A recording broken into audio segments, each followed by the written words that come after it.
So villains are actually pretty easy to do, especially what with villains being such a huge topic in all sorts of media, and also it being heavily explored in the Dungeon Master's Guide to Your Aid.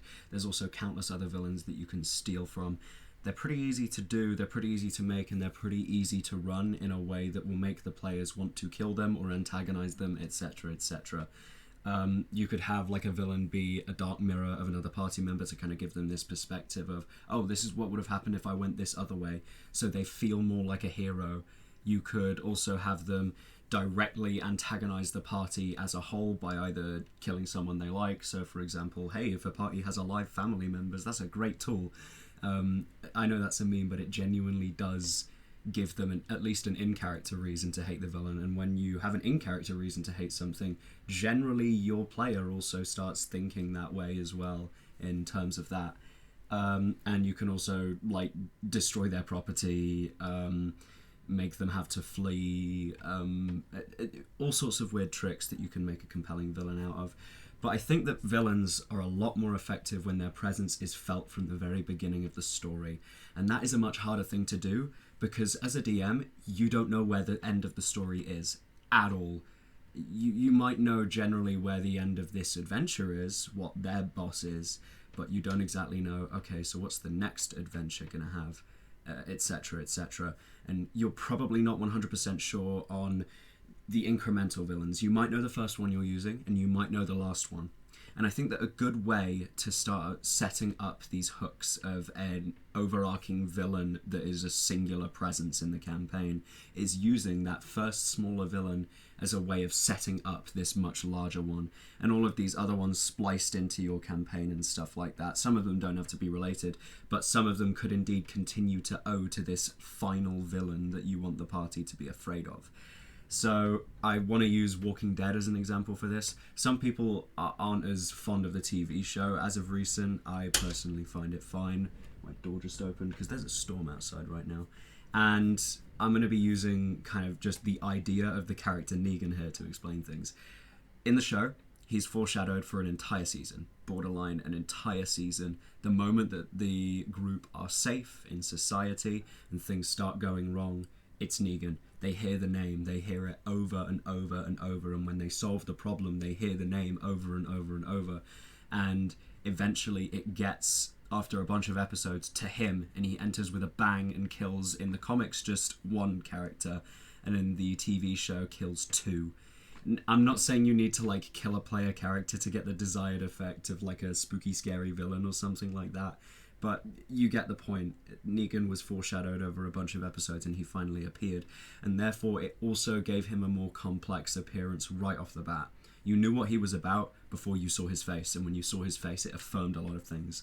And I think that's another way of doing it. So I think that if you take the time to properly set up your villain, it makes their little entrance scene, if you will, a lot more terrifying.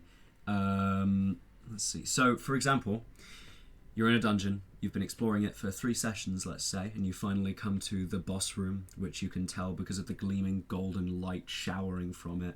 You're all prepared, you go in, and you fight the red dragon that's hoarding their loot. Once you defeat the dragon, you go through their hoard, and one notable thing is that there's actually an inconspicuous ledger among the rest of the gold, which actually sticks out to the party. And they read it, and it turns out that this dragon has got a large portion of their hoard in exchange for seemingly protecting the interests of a lich in the east in a tower. The said lich is also a reminder to a party member, a wizard party member, oh, that's my mentor. That's my old mentor. That's the name of my old mentor. What are they doing? And it sets them up in this huge way. Now, you may think that just putting, oh, here is the villain on, like, writing or something is kind of a cheap way out. And granted, it's the easiest one, but it doesn't mean it's not effective. Writing is quite possibly the best way to make something feel legitimate. If something is said, you can incite it, but if something is written, it's very unlikely to actually be a lie, unless someone's doing some crazy forgery stuff, which the party can try and check out. But in essence, something in writing like that is a good way of setting up a further villain with, you know, notes on the bandits' bodies of, oh, this is where the villain is and what they're doing.